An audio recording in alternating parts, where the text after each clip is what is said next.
Well, he says, you know, it's written all over your face. You're afraid of going to a seance. But he says, I know you. He says, you're going to come. And then he started telling me how brave I was when I was aboard ship, you know, different things. He says, you're not the same man, you're changed. You're chicken. That's all I needed to hear. I said, when do we go to a seance? So one Saturday evening, we were in the place. It was our first time. Very beautiful place. The medium was a lady. She had a gorgeous new home in Montreal. And there were about 20 invited guests there, which I was one of them. And she communicated with the spirits for different people there. And they were telling them what the spirit said. One man said, I would like to talk to my friend that died 6 months ago. But I don't want him to appear. Just want to talk to him. Because he says, I don't trust you talking to my friend for me. So the medium says, let me inquire of the spirit. Yeah, the spirit will talk with you. And that big masculine voice was heard in the place. It says, hi Frank, it's nice of you to ask for me to talk with you. And they had a little chat. And after it was over, Frank says, this is the greatest thing on earth, to be able to talk with the spirits of the dead. Then the medium said, we have a very special surprise tonight for you people. A spirit will manifest itself openly here in a few minutes. And it's like a big gust of wind hit the building. And right through the wall. Now the lights were terribly bright, but they were like living room lights. A couple of floor lamps and maybe some of these. And that translucent being seemed to come right out of the wall. How did you feel right at that moment? It's almost like my heart stopped a little bit. You know, very weird feeling. So it was a lady in a beautiful evening gown, floorling. And she said to Mary, my dear sister, you are so wonderful to have asked for me.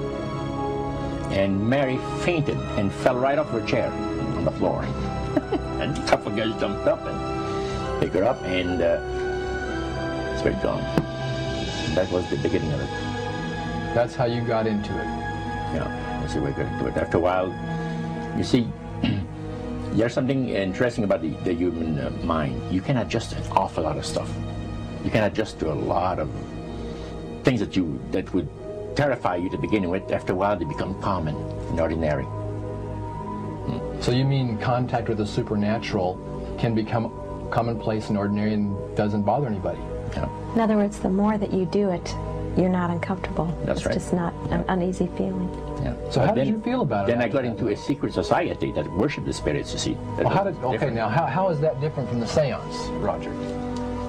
It happens that the seance are not involving in many ways.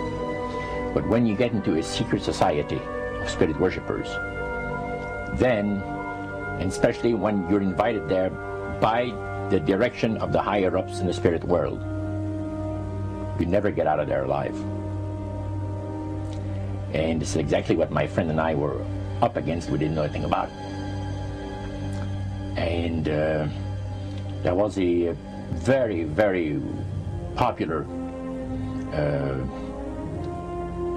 big band leader. Jazz musician? Band, yeah, very famous. And one night we went to one of these seances, and he was with his wife. So Roger, you're at this restaurant.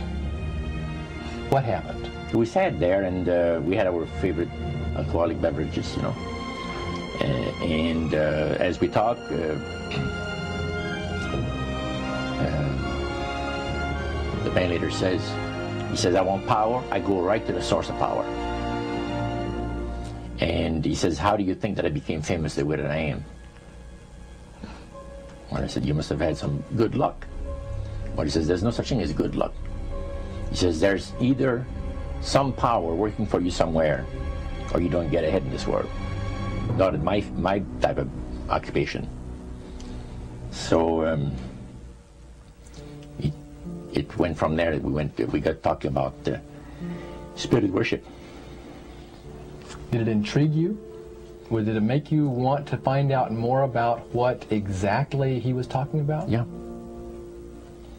So he said the supposed spirits of the dead that you're talking with are demon spirits. They're fallen angels. They're beautiful beings. Just set it out, just like that. Oh, yeah. It didn't make you uneasy when he said they were Well, just it shocked you a little bit, something that you first hear mentioned to you. He said, you guys have got a great future ahead of you. Because we've been told, the high priest of our society, secret society, has been told that the master has very special plans for you too. Now, what did he mean by the master? Satan.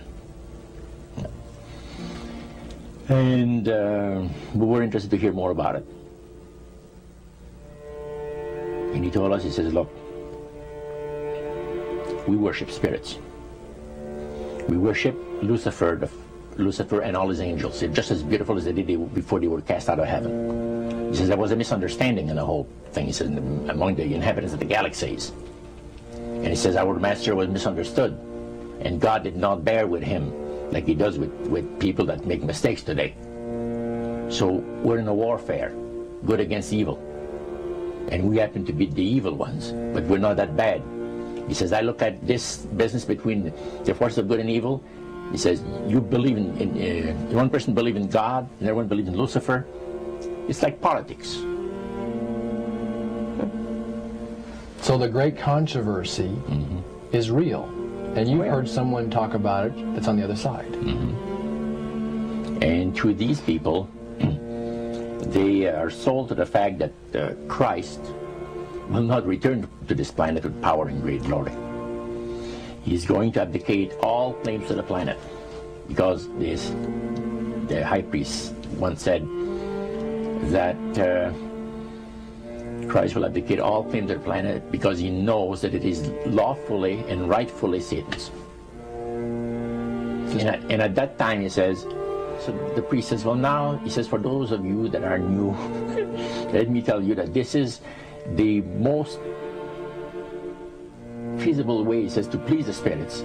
It's to deride Christ and his people, and his church and all that. So they sing out of Christian hymnals. They didn't sing Christian words to the hymns, however. Well, they changed a lot of them. Yeah. And not for the good.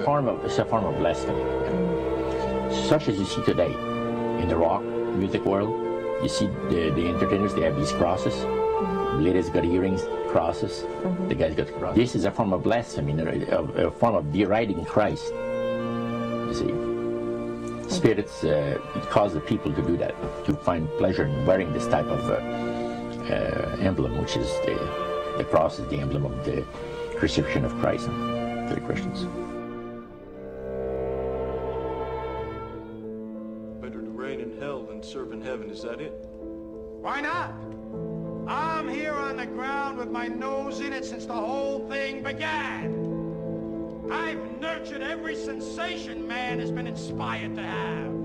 I cared about what he wanted, and I never judged him. Why? Because I never rejected him. In spite of all his imperfections, I'm a fan of man.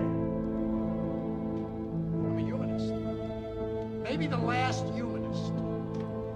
Who, in their right mind, Kevin, could possibly deny the 20th century was entirely mine?